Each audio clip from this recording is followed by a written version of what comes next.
Apocalipse capítulo 11. Foi-me dado um caniço semelhante a uma vara, e também me foi dito: dispõe-te e mede o santuário de Deus, o seu altar e os que nele adoram. Mas deixa de parte o ato exterior do santuário, não o meças, porque foi ele dado aos gentios. Estes, por 42 meses, calcarão aos pés a cidade santa. Presta atenção, irmãos, a expressão por 42 meses, que é a mesma coisa que 3 anos e meio, né? Continuamos. Darei as minhas 2 testemunhas que profetizem por 1260 dias, vestidos de pano de saco. 1260 dias, 3 anos e meio, né? São estas as 2 oliveiras e os 2 candeeiros que se acham em pé diante do Senhor da terra. Se alguém pretende causar-lhes dano, sai fogo da sua boca e devora os inimigos. Sim, se alguém pretender causar-lhes dano, certamente deve morrer. Eles têm autoridade para fechar o céu, para que não chova durante os dias em que profetizarem. Têm autoridade também sobre as águas, para convertê-las em sangue, bem como para ferir a terra com toda sorte de flagelos, tantas vezes quantas quiserem. Quando tiverem então concluído o seu testemunho que devem dar, a besta que surge do abismo pelejará contra eles e as vencerá, pelejará contra elas e as vencerá e matará. E o seu cadáver ficará estirado na praça da grande cidade, que espiritualmente se chama Sodoma e Egito, onde também o seu Senhor foi crucificado. Muito bem, vamos ler também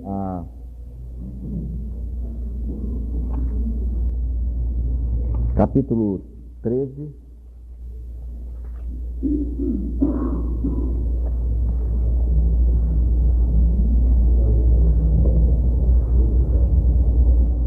verso 5, 13, 5. Foi-lhe dada uma boca que proferia arrogâncias e blasfêmias, e autoridade para agir 42 meses. A mesma coisa que nós vemos na outra passagem, né? Sobre os 3 anos e meio. Mas nós vamos ler apenas esses versículos, depois nós vamos prosseguir. Vamos orar. Pai, nós entregamos nas tuas mãos esse tempo, te agradecendo, Senhor, por toda a tua bondade, a tua misericórdia, Senhor, pela fidelidade do Senhor em nos trazer até o ponto que nós estamos chegando agora, aproximando do final do estudo desse livro de Apocalipse. Pai, mais uma vez nós oramos pedindo, Senhor, que em toda a simplicidade que temos feito aqui, Senhor, debaixo da tua dependência, da iluminação do teu Espírito, o Senhor continue abençoando todos os irmãos e irmãs que têm se proposto, Senhor, a ler, meditar, Senhor, estudar esse livro nesse tempo do fim. Pai, agora, quando nós caminhamos para concluirmos esse estudo, Senhor, nós pedimos que o Senhor nos dê graça, que o Senhor nos dê sabedoria, a direção do teu Espírito, a iluminação, Senhor, como nós devemos abordar esses capítulos restantes, ó Senhor, e com respeito às passagens que estão fora de ordem cronológica, Senhor, dá-nos sabedoria, Senhor, ilumina a mente de cada um de nós, Senhor, porque precisamos da nossa mente também para entender, mas acima de tudo, Pai, nós oramos pedindo que nós sejamos tocados no nosso espírito, com respeito à necessidade, Senhor, de termos essa visão dos dias que vivemos. Senhor, que realmente nós possamos ser tocados pelo Senhor e que, Senhor, a estrela da manhã possa nascer em nosso coração. Senhor, porque assim nós ganharemos aquele espírito de arrebatamento. Pai, traz luz sobre o teu povo na face da terra. Senhor, traz luz com respeito ao tempo que vivemos. Senhor, nós queremos estar preparados, vigiando, Senhor, e orando a cada instante, para que aquele dia não nos apanhe de surpresa. Tem misericórdia, Senhor. Nós agradecemos por tudo, no nome do Senhor Jesus. Amém. Bem, irmão, só queria, antes de a gente prosseguir no estudo, pedir que você voltasse aqui na página de número 9 da apostila, não é? Eu sei que alguns irmãos tem uma sobrante, eu sei que o irmão Roberto não tem, não sei se outros irmãos, se precisarem, o irmão Cláudio não está hoje, né? Porque ele que tem cópia original para copiar para os irmãos. Se algum irmão quiser copiar e trazer, né, para alguns irmãos que ainda não tem. Muito bem, essa página aqui é só se você quiser decorar, tá certo? Os fatos do livro de Apocalipse. Os irmãos acharam, viram que tem um gráfico, né? Nós não vamos comentar. É só para você ver que na primeira parte está capítulo 6 a 11, depois capítulos 12 a 19. Você vai ver que há uma semelhança do que está na primeira parte e na segunda parte. Por exemplo, no capítulo 6 você tem 6 selos. No 12 e 13 você tem 6 personagens. Tá? Não pegue muito estritamente essa questão de 6 personagens. Isso aqui é só para você guardar, ok? No capítulo 7 você tem parênteses. Capítulo 14, parênteses. No capítulo 7, de 1 a 8, você tem Israel selado, 144 mil. No 14, de 1 a 5, você tem primícias, vencedores, 144 mil. Tá vendo? Tem uma simetria, né? Depois você tem no 7, 9 a 17, vencedores no trono. No 15, de 1 a 2, você tem vencedores no mar de vida. Aí você vai comparando, você vai ver que há uma semelhança. Se você decorar isso aqui, você tem o livro de Apocalipse, assim, os fatos na sua mente, memorizados. Isso ajuda muito, o irmão para estar certo, não é? Como eu disse para os irmãos, creio que a maneira como eu tenho estudado esse livro, durante todos esses anos, me ajudou praticamente a memorizar. Eu sei o assunto, todos os assuntos, eu sei onde eles estão aqui dentro. Se você mencionar, eu falo com você qual capítulo que é. Tá? Eu sei de cor os fatos, não todas as palavras. Eu não memorizei o livro de Apocalipse. Mas pelo menos, né, nesse aspecto que nós estamos mencionando aqui, eu já sei de cor os fatos que estão aí dentro. Muito bem. Nós paramos falando na semana passada para os irmãos o seguinte, é que o 7º rei é a confusão para muita gente. É isso? Até hoje algumas pessoas insistem em dizer o seguinte, que o povo de Israel vai fazer um pacto com o anticristo. Nunca. Né?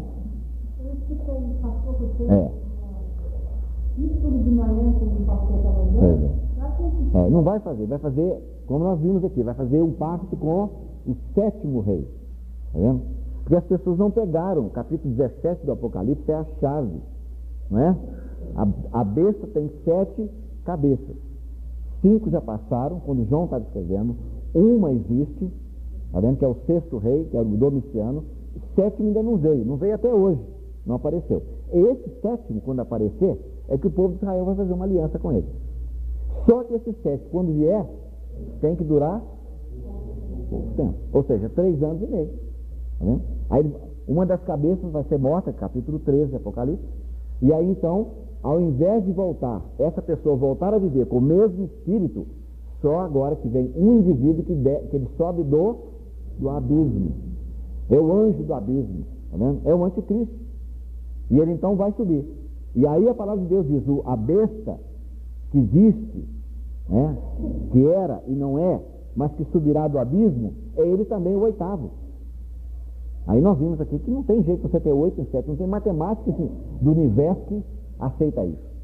Então, forçosamente, nós temos que acreditar que o 8º, que é o anticristo, que é esse espírito que vive no abismo. E os irmãos sabem, abismo, né, você tem informações aí na apostila, se você ler, é um lugar onde vivem demônios. Na época da grande tribulação, nós vamos ler agora mesmo, capítulo 9, só de demônios que estão presos no abismo serão soltos 200 milhões para atormentar os homens que vivem na terra. Negócio assim terrível, não é? Então nós paramos exatamente aqui, falando sobre o surgimento, né, desse 7º rei. Muito bem. Peço aos irmãos que me acompanhem na página 12.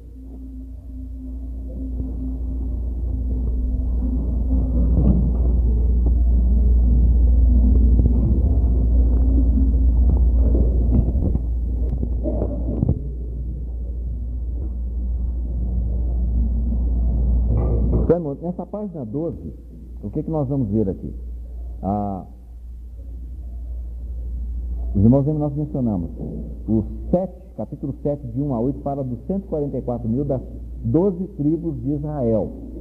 Né? Os irmãos, olha, quando a gente estuda a palavra de Deus, tem que ter muito cuidado. Olha para os irmãos ver, como é que nós fazemos uma diferença entre o capítulo 7 e o 14? Porque todos dois têm 144 mil. Olha bem, olha o versículo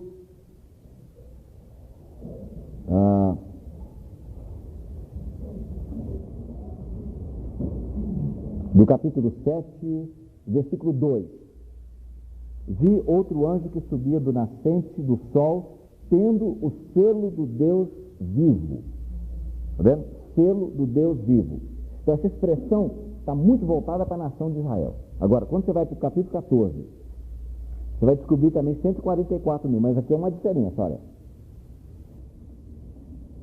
Olhei e eis o cordeiro em pé, verso 1, sobre o monte Sião, e com ele 144 mil, tendo na fronte, igualzinho lá, está vendo? Mas escrito o quê? O seu nome, ou seja, o nome do cordeiro, e o nome do Pai. Então não tem nada a ver com Israel, porque Israel ainda nesse período está na incredulidade. Aí a Bíblia usa a expressão Deus vivo, Deus de Israel, mas nunca Cristo, ou Jesus de Israel, porque eles não creem nele. Está vendo? Então é dessa maneira que a gente estuda a palavra de Deus, comparando um versículo com o outro, você vê a diferença daí. Aí dissemos que o capítulo 7, verso 9 a 17, né, para mim não é uma coisa definitiva, mas parece estar mostrando os vencedores de todas as épocas. Porque no original grego você não tem, esses são os que vieram da grande tribulação. Ou seja, a grande tribulação. Não está definindo isso. É de grande tribulação. Então, se eles vieram de grande tribulação, quer dizer que são pessoas que sofreram também, mas eles não vieram especificamente, está vendo? Da grande tribulação. Os irmãos entendem essa diferença, né? Na língua portuguesa. Quando você fala a grande tribulação, você está dizendo que é uma coisa específica, definida. É determinado. Se você falar uma grande tribulação, não é a mesma coisa. Está vendo? Não é a mesma coisa. Não é? Se você falar o Apocalipse, é uma coisa. Se você falar um Apocalipse, é totalmente diferente. Ok? Agora, o sétimo selo, ele não traz nenhum acontecimento. Os irmãos vendo, capítulo 8. Aí os santos que estão na terra, né, nós já vimos isso, estamos só retomando aqui o ponto que nós paramos. Os santos que estão na terra começam a orar, né, os anjos tomam aquelas orações no incensário, na taça, e aí, então eles jogam as orações na terra, e aí Deus então vai começar a ouvir a oração dos santos. E aí então vem as 4 primeiras trombetas. Nós mencionamos que até a quarta trombeta acontece em que período?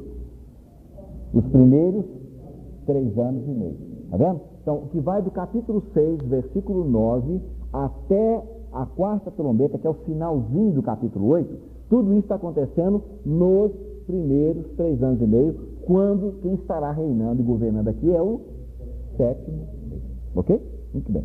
Agora, as 3 últimas trombetas, no capítulo 8, versículo 13, menciona ai,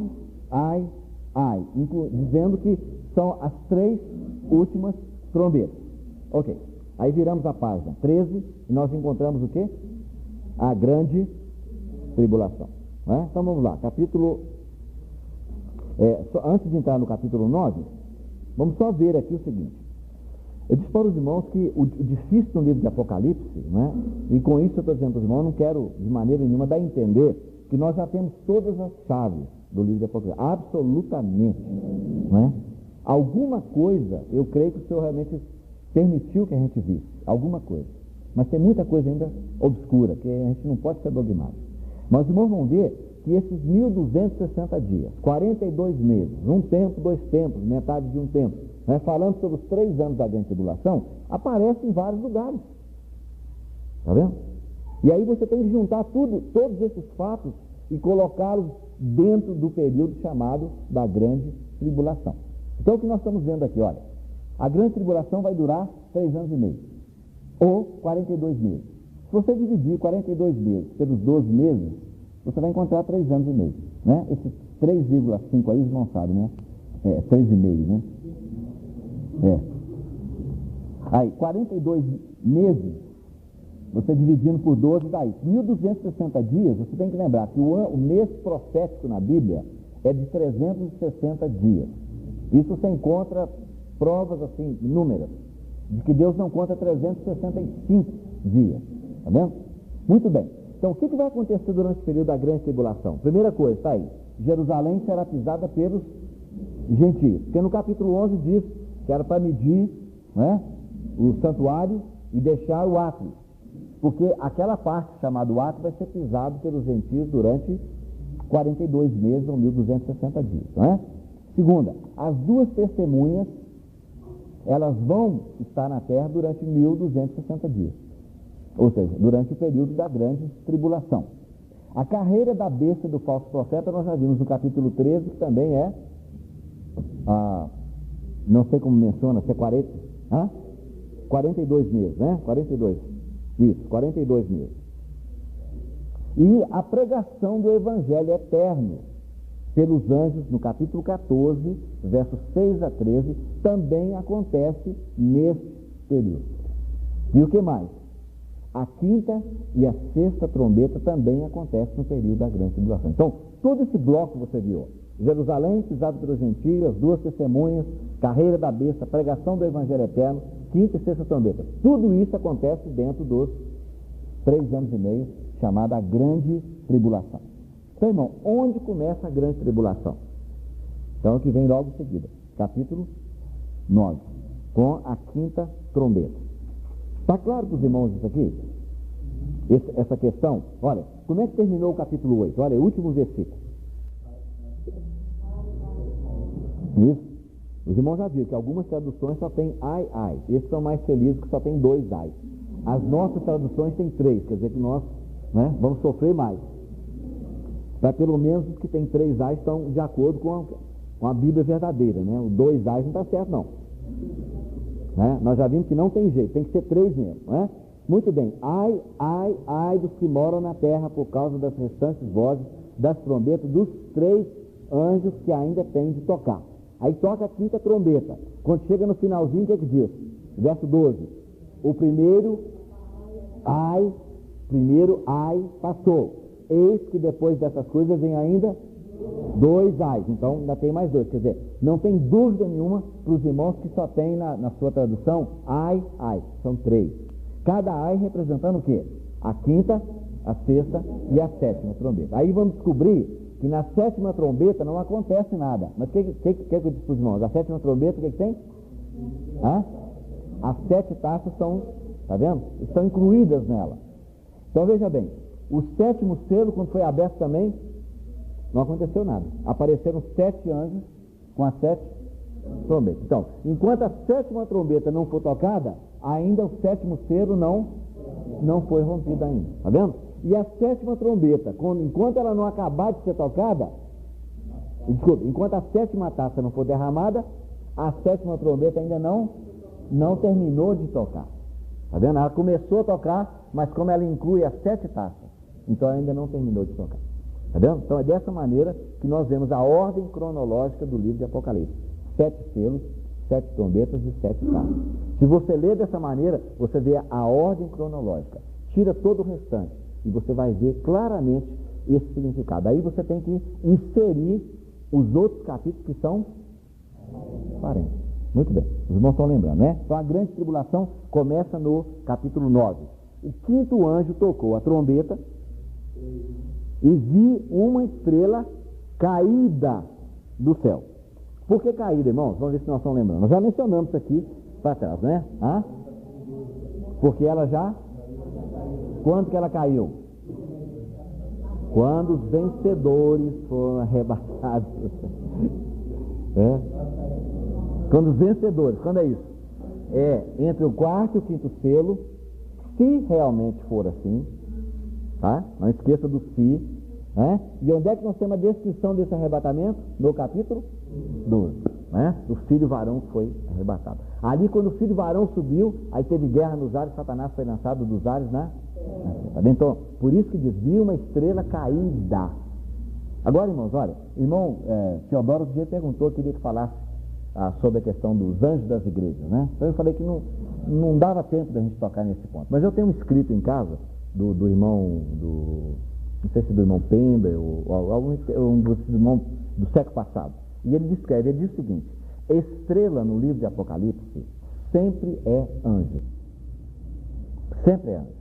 Então, quando o Senhor Jesus diz que ele tem as 7 estrelas e os 7 candeeiros, está vendo? O anjo já deu interpretação quando ele escreveu, dizendo: as 7 estrelas são, os 7 candeeiros são as 7 igrejas. Você pode dar outra interpretação para a igreja? Não tem jeito. Ele já deu interpretação, é até ofensivo. Se você falar, não, igreja aqui pode ser, não tem negócio aqui. A igreja é a igreja, a assembleia é a igreja numa localidade. 7 igrejas é o povo de Deus, ok? Mas quando ele diz 7 estrelas, aí nós dizemos, são os líderes da igreja, são os presbíteros da igreja, né? Não, irmão, ele diz, as 7 estrelas são os 7 anjos da igreja de ponto final. Agora, se lá é dirigido ao anjo no singular, como é que você pode falar? Presbítero não pode ser um só, tem que ser 2 no mínimo. Então, anjo lá, irmão, é anjo literal. Só que nós não sabemos qual o relacionamento desse anjo com a igreja local. Isso é que o irmão que escreveu esse artigo, que eu não estou lembrado quem que é exatamente, ele disse que a igreja perdeu. Veja, Satanás não tem os principados, não são eles que cuidam de determinadas regiões, é isso? Então, por que Deus não pode ter também um anjo que é responsável por uma igreja local? Porque nós temos que voltar ao princípio da Bíblia, tá vendo? Aí foi escrito, ao anjo da igreja em Éfeso. Então, tem que ter um anjo que é alguma coisa, um guardião, um protetor, alguma coisa. E quando o Senhor escreveu para o anjo, ele estava cobrando daquele anjo a responsabilidade dele. Mas nós não sabemos o que é. Não, eu não tenho, nem penso especular isso, porque realmente não temos a menor luz de Deus para poder entrar no assunto dele. Mas, irmão, pode estar certo. Faça um exame para você ver. Leia de ponta a ponta Apocalipse que você vai ver. Estrela é anjo. Só nesse lugar é que é uma pequena dúvida. Então aqui você vê uma estrela caída do céu, de Satanás. Foi-lhe dada a chave do poço do abismo. Quem é que deu essa chave? Você lembra? Eis que eu morri, estou vivo pelos séculos dos séculos, tenho a chave da morte e do Hades. Está vendo? E Jesus tem essa chave. Tem a chave da morte, tem a chave do Hades. A chave do abismo também. Então os irmãos vão ver o seguinte: abismo é um lugar onde estão demônios. Como é que nós sabemos disso? Quando aquele endemoniado estava com 6.000 demônios, né, lá, em Gadara, quando Jesus aproximou, né, o chefe deles levantou e disse assim: Jesus, por que viesse atormentar antes do tempo? Né?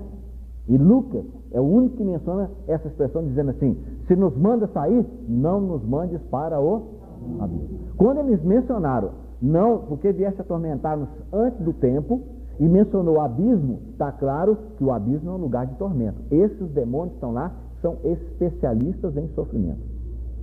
Tá certo? Aí então, Jesus não ia mandá-los para lá, né? E os irmãos sabem que Jesus falou que o espírito imundo, quando ele sai de uma casa, ele anda por lugares áridos. Tá vendo? É uma coisa muito estranha. A gente não sabe qual a ligação que tem essa expressão árido, não é? Um lugar seco que não tem água. E ele não encontrando lugar, ele volta para aquela morada antiga. Ou seja, isso aí tem uma aplicação especial com o povo de Israel. Mas também pode ser com uma pessoa que era endemoniada e não colocou o morador novo, que é Jesus. Aí o morador antigo volta com 7. Mas originalmente os irmãos sabem que não era isso. Jesus estava falando essa palavra dentro daquele contexto quando os judeus falaram que ele estava expulsando demônios por Beelzebu. É Mateus capítulo 12. Aí que ele contou essa história. Porque o povo de Israel foi curado completamente de idolatria. Os irmãos sabem, idolatria é provocada por espírito imundo. Quando eles foram para a Babilônia, Deus mandou eles falar para dizer: olha, vocês gostam de ídolos? Então vamos mandar vocês para um lugar que tem muito ídolo. Vocês vão passar 70 anos lá se deliciando com ídolos. Israel foi completamente curado da idolatria, até hoje. Encontrar um judeu idólatra é a coisa mais difícil. Ele é incrédulo, mas ele não é idólatra. É impossível, praticamente. Tá vendo? Mas o que aconteceu? O morador não colocou morador novo. Aí esse espírito que saiu vai rodear, andar por lugares áridos, e depois ele vai voltar e vai descobrir a casa vazia. Vai trazer outros 7 piores com ele. E isso é exatamente o problema do anticristo. Irmãos, essa é a verdade principal daquele texto. Você pode fazer uma aplicação, mas Jesus não estava falando de uma pessoa que se expulsou demônio e o demônio voltou, não. Estava falando do espírito imundo que foi expulso de Israel. Ele disse, ele vai voltar e vai entrar na casa e o último estado vai ser pior do que o primeiro. Coisa terrível, não é? Muito bem. Agora veja, irmão, nós estamos falando aqui da estrela, não é? E essa estrela, ela vai receber essa chave do poço do abismo, que é a autoridade do Senhor Jesus, que é Satanás, e ele vai abrir esse poço, tá vendo? E lá, veja aqui, versículo 11, esses indivíduos que estão aqui, né? Essa representação que é dada como gafanhoto, semelhante a cavalo, preparado para a guerra, com coroa na cabeça, rosto como de homem, tinham também cabelos de mulher, os dentes como dentes de leão, coraças. Se você fizer um desenho disso aqui, é um troço assim, né? Mas isso é apenas só uma figura, né? Eu acredito, né? Agora diz aqui, e tinham sobre eles como seu rei o anjo do abismo, cujo nome em hebraico é Abaddon, em grego Apolion. Então é um destruidor, né? Destruição e destruidor, é o Abaddon e o Apolion, tá? É o anticristo, irmãos, esse aqui, tá vendo? E aí concorda com esses lugares que nós já vimos, que ele sobe do abismo, tá vendo? E por que o irmão sabe por que sobe? É porque está vindo para a terra, está vindo para cá. Então tudo indica que o abismo fica no fundo do mar, tá vendo? Tudo indica que é esse lugar onde eles estão lá, né? Como eu sempre digo para os irmãos, não precisa ficar com medo de ir na praia mais, né? Se você tiver a oportunidade, vá tranquilamente. Se você pensar que algum vai te pegar pelo pé, porque está preso, ainda não chegou o dia de abrir, ainda não recebeu a chave para abrir essa porta, não é? Muito bem, essa é a quinta trombeta, não é? E aí vem a sexta trombeta. O que nós vemos na sexta trombeta? Aí, anjos preparados para hora, dia, mês e ano. E aqui então, irmãos, olha, 200 milhões vão ser soltos, tá? E o que eles vão fazer?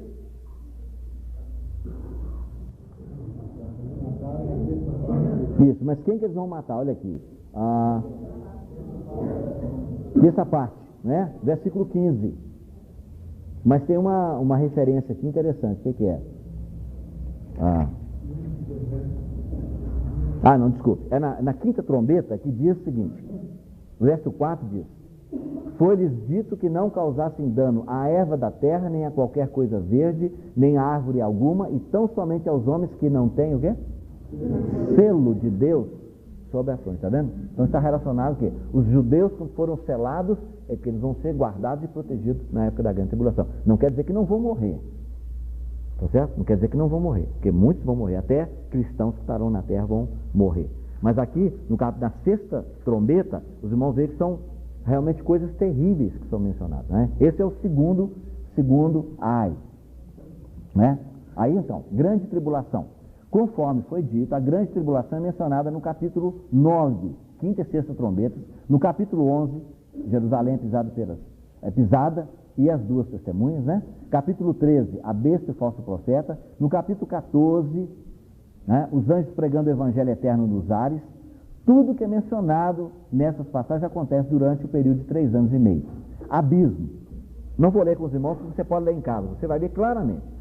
Todas essas passagens falam que Jesus desceu ao abismo, tá vendo? E na Bíblia não tem jeito. Quando a Bíblia diz que ele desceu, Efésios vai dizer que ele desceu às partes mais inferiores da terra. Não tem como você negar, tá certo? O paraíso também hoje, irmãos, está no centro da terra, tá vendo? Essa passagem que diz que ele levou cativo o cativeiro tem nada a ver, porque se Jesus tivesse levado cativo o cativeiro, quando ele morreu, ressuscitou e foi assunto ao céu, veja bem, isso aconteceu mais ou menos no ano 35, não foi? Mas no dia de Pentecostes, ou seja, 50 dias depois da ressurreição de Jesus, tá? Pedro, no dia de Pentecostes, ele diz assim: porque Davi não subiu ao céu, então Davi ficou esquecido para trás. Os irmãos entenderam?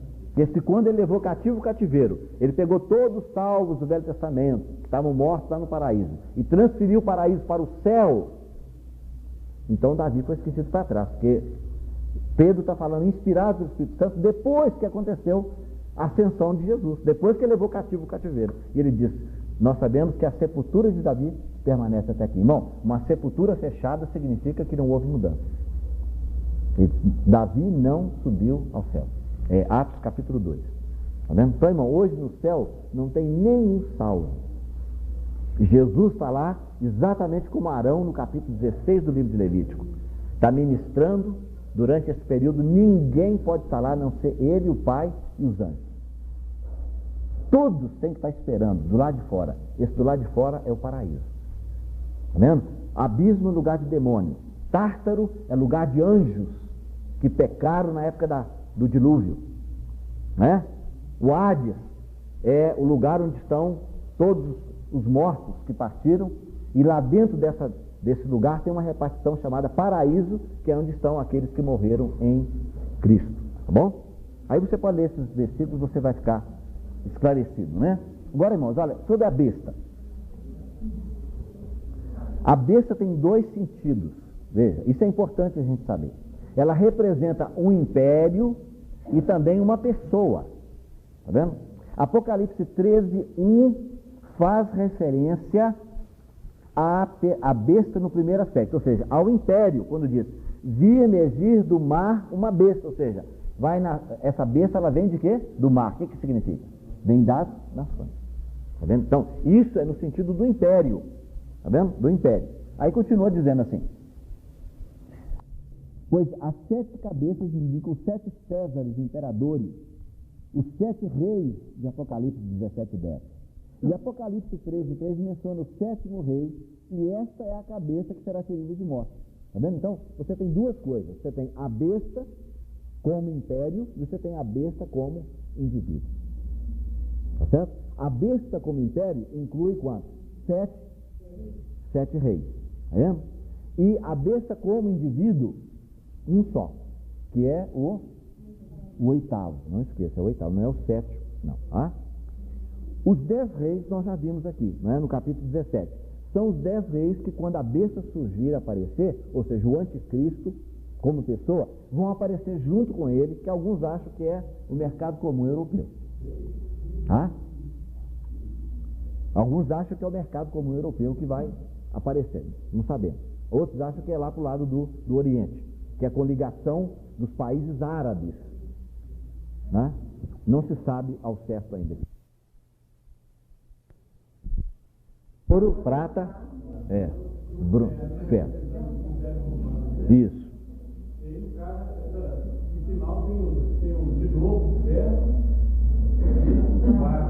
Depois houve uma mistura do ferro com barro, que é a mistura do imperialismo com democracia. Né? Porque a democracia é como barro, né? Leve, né? A ditadura, né? O ferro é a ditadura. Aí os dois estão juntos ali, mas eles não conseguem ficar juntos. Quando você bate o ferro com barro, aí o barro solta. Né? Mas tem que lembrar que são 10 dedos. Quando Daniel viu a pedra que foi cortada, sem mão, uso de mão, foi cortada da rocha, e aquela pedra enorme que é Cristo veio, bateu no pé da estátua. Tá vendo? Ou seja, nos dedos, que é exatamente esses 10 reis que estão aqui. Então, o último estágio da estátua, que é exatamente a estátua que Daniel, que Nabucodonosor teve aquela visão, fala exatamente sobre o tempo dos gentios.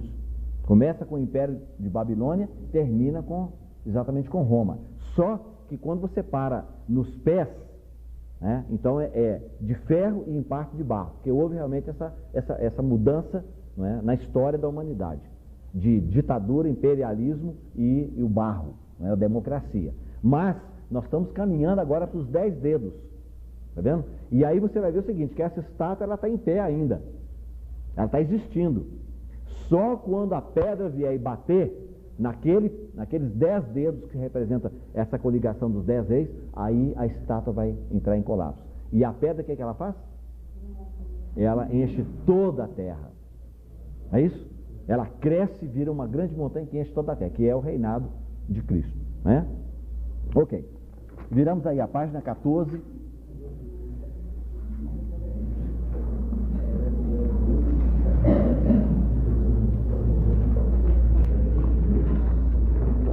Os irmãos lembram quando nós falamos no capítulo 17?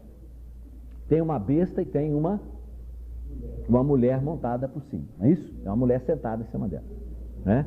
Olha, eu não sei quantos irmãos que já leram, né? Eu trouxe até, recentemente, eu trouxe uns 4 ou 5 livrinhos sobre a Babilônia, a religião dos mistérios. Em português, eu considero um dos melhores livros sobre o assunto. Porque esse irmão, ele escreveu baseado num livro que existe em inglês chamado As Duas Babilônias, de um irmão chamado Hislop. É considerado pelos estudiosos aí, os que conhecem, como um dos melhores livros sobre o assunto. Então esse livro, né, que é Babilônia, a religião dos mistérios, foi publicado pelo irmão André, lá da Edições Amém, em Contagem. É um livro muito bom, tá? Mas os irmãos vão ver o seguinte, que essa transferência que foi feita, irmãos, é um negócio assim impressionante para a gente ver como é que é a tática de Satanás, como é que ele trabalha, como é que foi transferido o governo de Babilônia quando foi levado para Roma. E aí a identificação de um imperador com uma coisa política com uma coisa religiosa, tá vendo? E aí nesse período, desde a vinda de Jesus até hoje, permanece a besta, está lá, mas só que ela está carregando sobre ela uma prostituta, tá vendo? Essa figura que a gente tem lá. Aí, mas o que vai acontecer? Os irmãos lembram? Quando o anticristo surgir, quando ele aparecer juntamente com os 10 reis com ele, né? Se essa pessoa, como alguns estudiosos, irmãos de muito peso, você pode estar certo, são os de maior peso na questão de profecia da Bíblia, que é o irmão Pember, Roberto Gouveia, irmão Lang, Penton, né? Pessoas que nós nem conhecemos aí, a não ser falar o nome, né?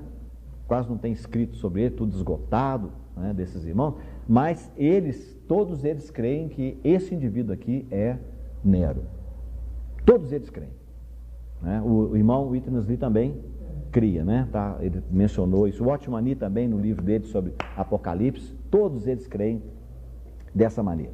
Então, irmãos, olha bem, o que aconteceu foi uma transferência. Mas agora, quando o anticristo voltar, se ele realmente é Nero, ele vai descobrir, quando ele voltar aqui, que a Roma, a minha Roma, ela tem o nome de cristão. Ele odeia Cristo, ele é anticristo, ou seja, ele é contra Cristo.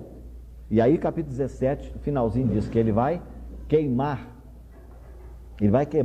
aquela cidade, aquela que está construída sobre 7 montes, tá vendo? Ele vai ser queimada praticamente. Aí o que vai acontecer, irmãos?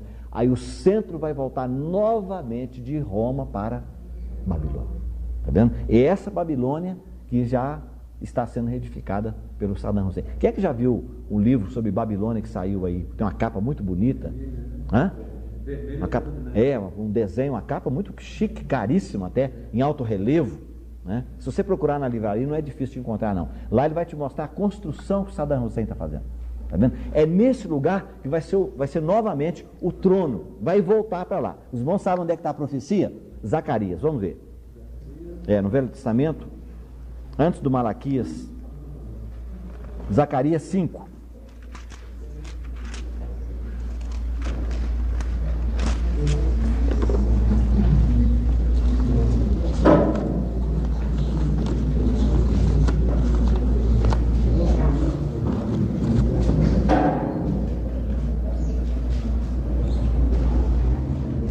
De 5 a 11.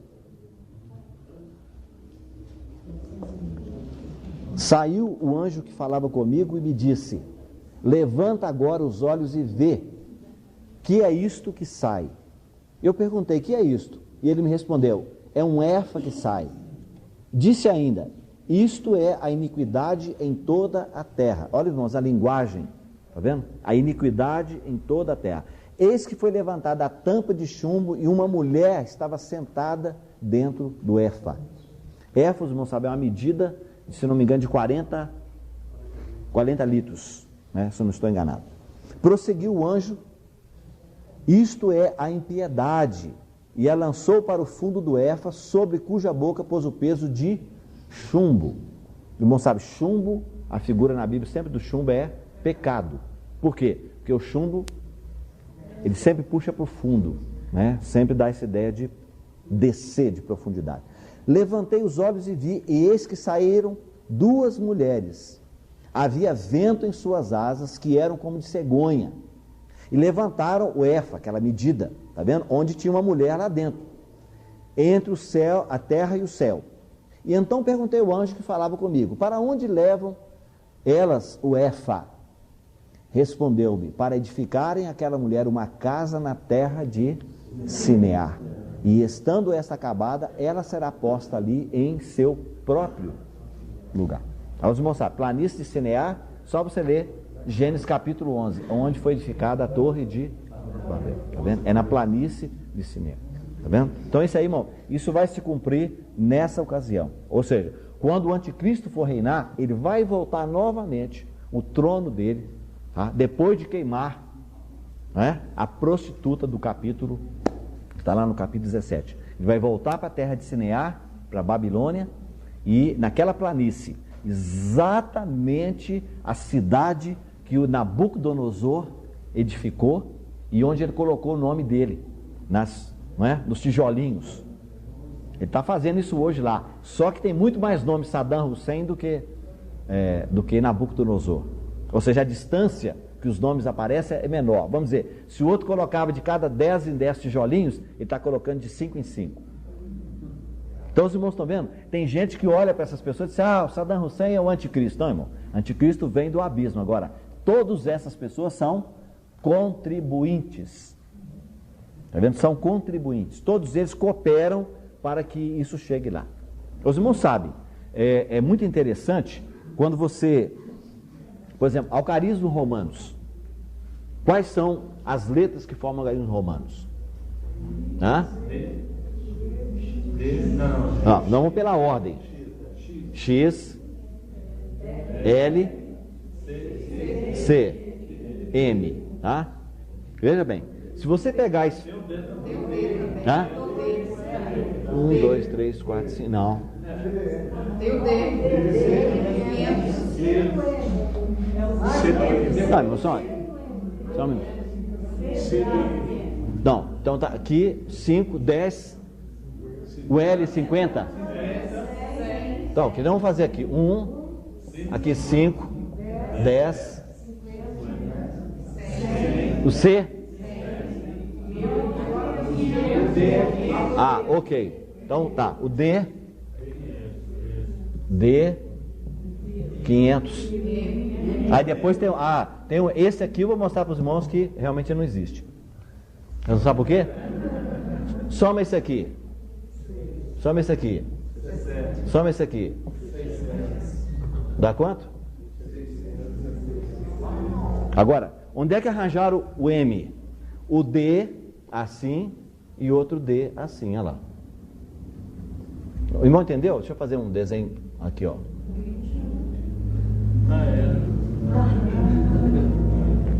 Isso foi inventado, os irmãos sabem. A sexta letra do alfabeto grego, sabe o que é? É um S assim, ó. Cadê o homem do grego? Cadê? Tá aqui. Que letra é essa aqui? Mal feito para danar, parece uma cobra meia tonta, né? É o sigma, tá vendo? Os irmãos sabem o que é isso? É a sexta letra. E sabe o que é isso? Isso é o signo de Ísis, a deusa do Egito. Irmão, quando você junta tudo isso, você fala: puxa vida, olha, essa letra foi inventada, porque você tem dois, na língua grega você tem dois S's, você tem esse e você tem esse aqui, ó.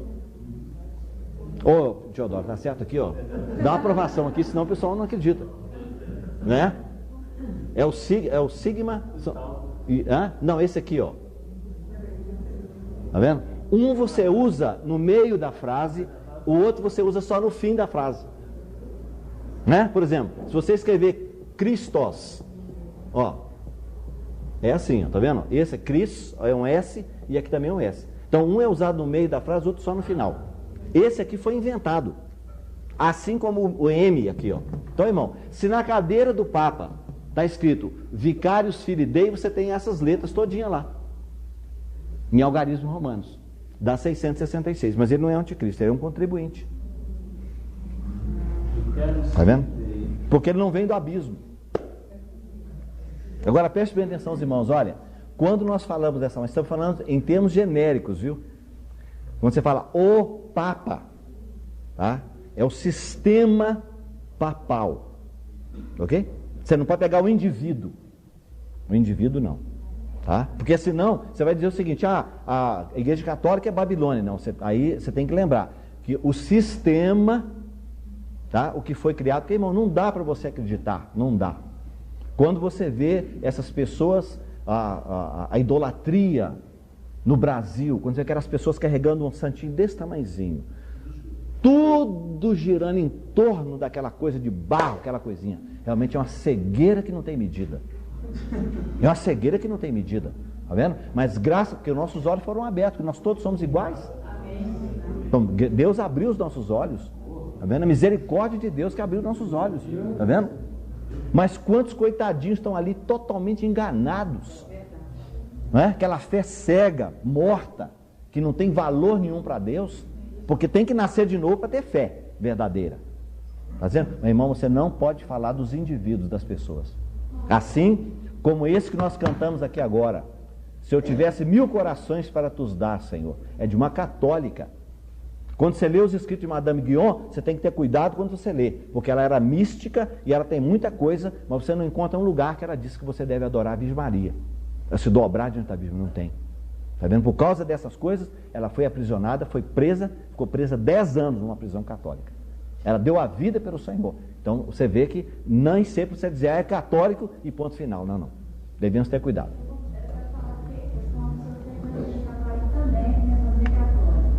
Eu acho que os católicos seguem porque é pregado. As pessoas são cegas porque é pregado lá na frente, é aquilo que eu certo. Por exemplo, o pastor prega aqui, né? O senhor prega, e a gente tem isso como verdade, mas que Deus fala no coração da gente. Uhum. Né? Agora, que é pregado, várias orações. É. Então, assim, isso eu acho que Deus sabe o coração de cada um, porque Ele segue mesmo, irmã. Eu, assim, tive esse privilégio de nunca acreditar. Uhum. Mas as pessoas acreditam e acham que eu sei. Porque é pregado pelo padre isso. Isso a gente tem que ter cuidado, irmãos, quando a gente falar quando a gente fala o sistema papal, entendeu? A Igreja Católica como um todo, como é que ela nasceu, como é que ela apareceu. Então essas coisas que nós temos que prestar atenção. Agora, que Deus realmente está fazendo uma obra muito grande em toda, onde tem nome de cristão, Ele está atuando, tá? Ele está atuando mesmo, tá? Ok? Mas peraí, porque a predestinação é real, né? Não, por favor, nem vou responder. Se eu entrar nesse assunto aí, nós não vamos terminar aqui de jeito nenhum. Não, deixa um outro dia nós falando sobre predestinação. Esse é um ponto polêmico, né? Muito bem. Nós paramos onde? Na grande prostituta, né? Volta para a Babilônia e é então o reinado do anticristo, ok? Agora os irmãos estão vendo, nós estamos indo para lá e para cá, vai no capítulo 13, vai no 14, volta no 11, aí caímos no 11 novamente, ok? Vamos lá ver. O que significa medir, como está a linguagem? Medir o altar, o santuário de Deus e o seu altar e os que nele adoram. Capítulo 11, verso 1 e 2. Deixa de parte o ato exterior do santuário, não o meças, porque foi ele dado aos gentios. Estes 42 meses calcarão aos pés a cidade santa. Então, irmãos, essa é uma figura difícil da gente entender. Mas olha bem, o que ele diz aqui é o seguinte: é que existe o templo, não é isso? Existe um templo.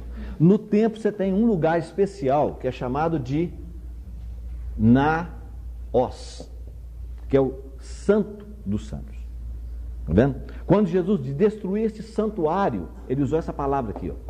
Ele não falou do templo todo. Ele disse: eu sou o Santo dos Santos, onde o Pai, onde Deus habita. Está vendo? Aqui é a mesma coisa. Quando ele diz mede o santuário de Deus, está vendo? O Naós, o Santo dos Santos.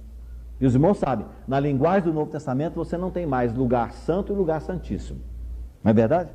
Porque o véu do templo foi rasgado. Está vendo? Então hoje todo cristão pode viver, tem o direito de viver no Santo do Santo. Nós podemos entrar no lugar santíssimo com toda ousadia, com intrepidez, pelo sangue de Jesus, pelo caminho novo e vivo que Ele nos consagrou através do seu corpo. Está vendo?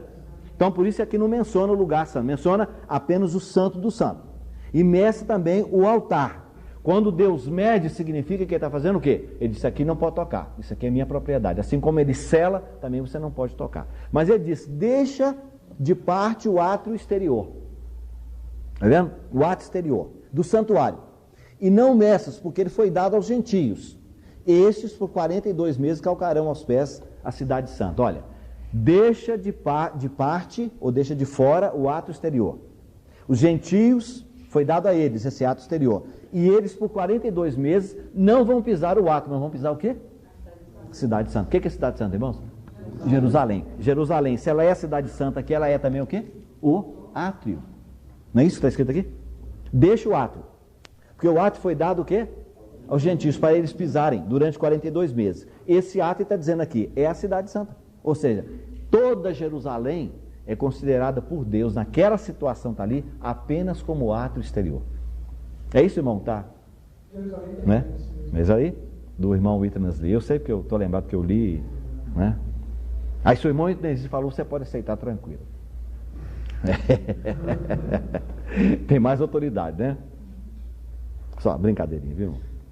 Muito bem. Então, irmãos, olha aqui. Isso quer dizer que o Senhor está entregando Jerusalém por um período de 42 meses, está vendo aqui? Ó? Ou seja, 3 anos e meio. Então ela vai estar sendo pisada pelos gentios. Por isso é que o anticristo ele vai colocar um trono dele. O cúmulo da barbaridade, né, que é, né, Mateus 24 diz que é abominação da desolação de que falou o profeta Daniel. Ele vai colocar a imagem dele, tá, do anticristo dentro do templo de Israel. Aí é o máximo, né, da abominação. Aí o Senhor diz, quando você vê isso, olha, fuja, tá vendo? Isso quer dizer que é no início do reinado dele que ele vai fazer isso. Mas, irmãos, aí nesse período vão estar aqui as duas testemunhas, né? Eu sei que o irmão Witness Lee, ele escreveu que é Moisés e Elias, porque os sinais que eles fazem, quem é que fecha o céu para que não chova? É o Elias. E quem é que faz o outro? É o quê? Não, ele diz aqui, eles têm autoridade e têm autoridade sobre as águas para converter em sangue. Então isso é Moisés.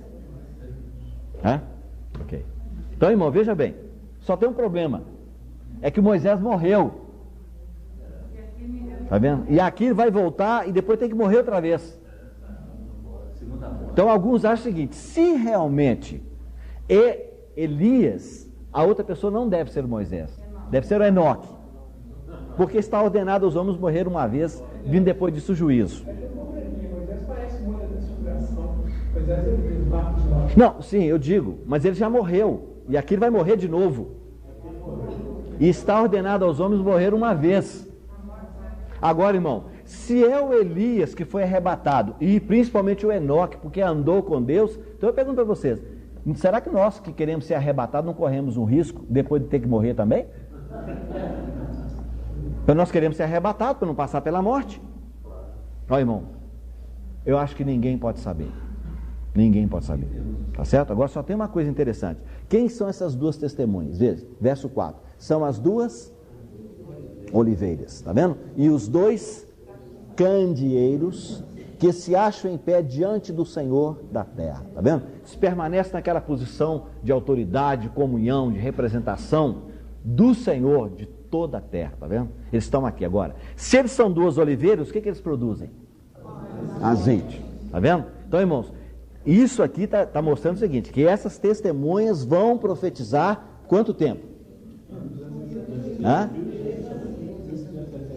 Onde é que está aí? No versículo 3, tá vendo? Isso quer dizer que eles estarão aqui no período da grande tribulação. O que eles estarão fazendo aqui, irmãos? Quem não subiu, quem não foi arrebatado como vencedor, é porque não tinha botija de azeite. Tá vendo? Eles são os vendedores de azeite. Tá? São vendedores de azeite. Então, a semana passada, o irmão mencionou a questão das virgens, né? E ele falou assim, irmão, quem são as virgens?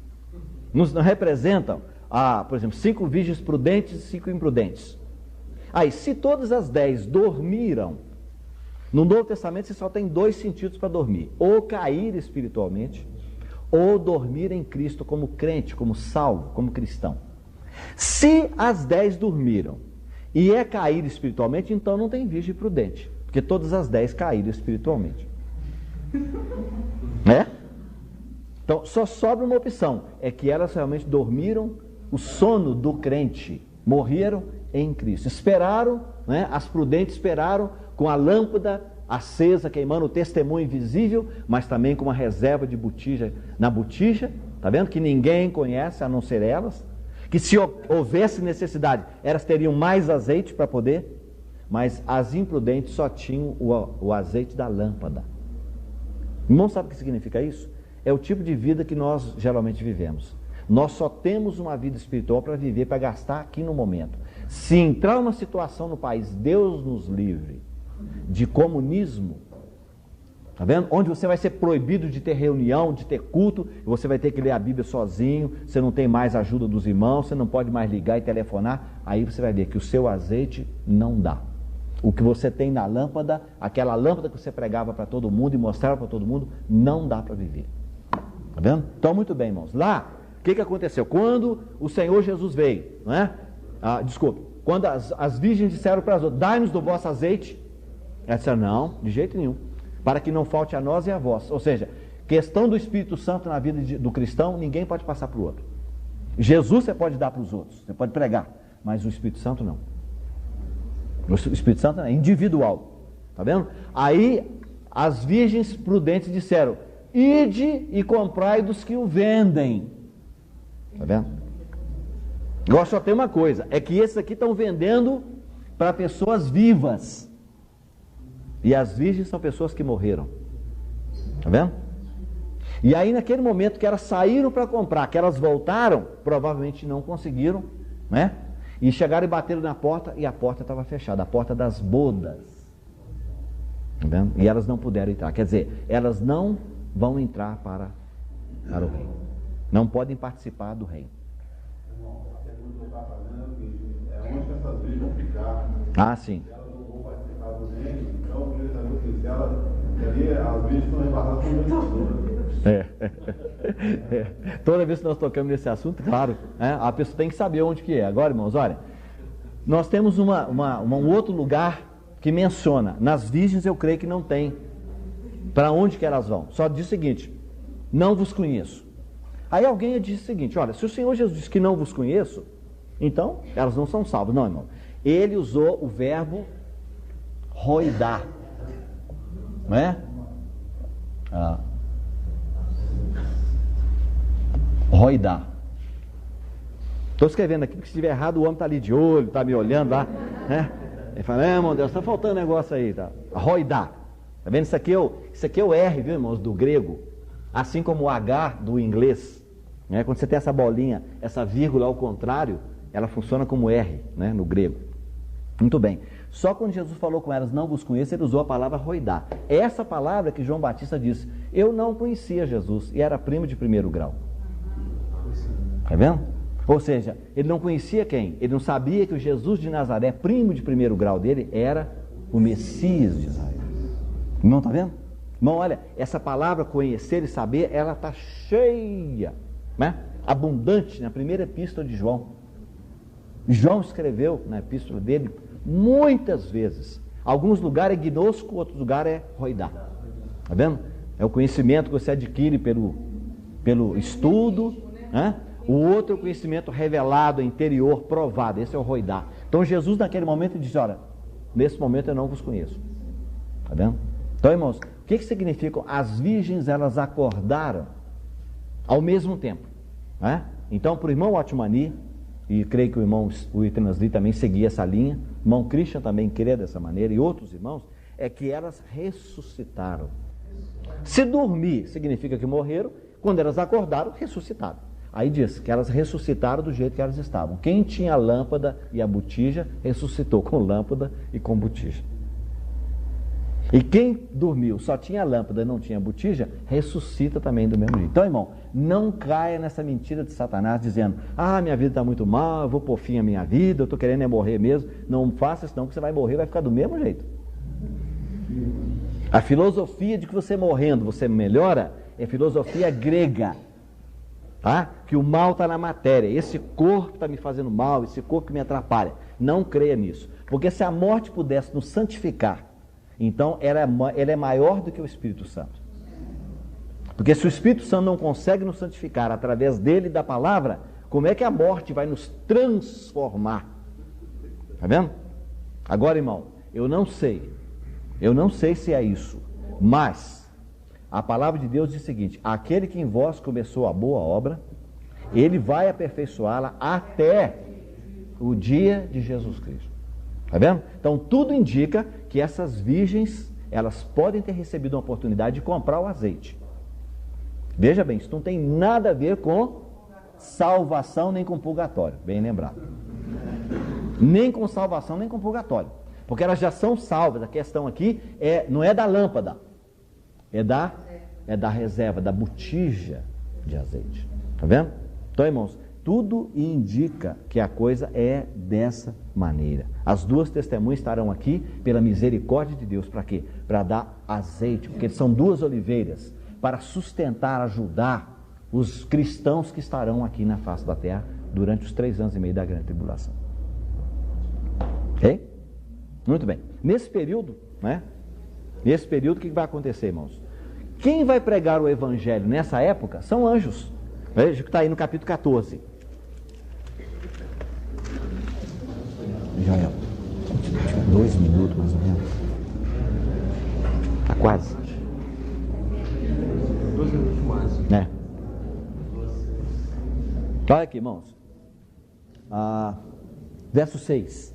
Vi outro anjo voando pelo meio do céu, tendo o evangelho eterno para pregar aos que se assentam sobre a terra, a cada nação, tribo, língua e povo, dizendo em grande voz: temei a Deus e dai-lhe glória, pois é chegada a hora do seu juízo, e adorai aquele que fez o céu e a terra e o mar e as fontes das águas. Então essa é a pregação que vai acontecer na época da grande tribulação. Agora, irmão, como é que nós sabemos que isso vai acontecer nesse período aqui? Veja aqui. Capítulo 14, o versículo...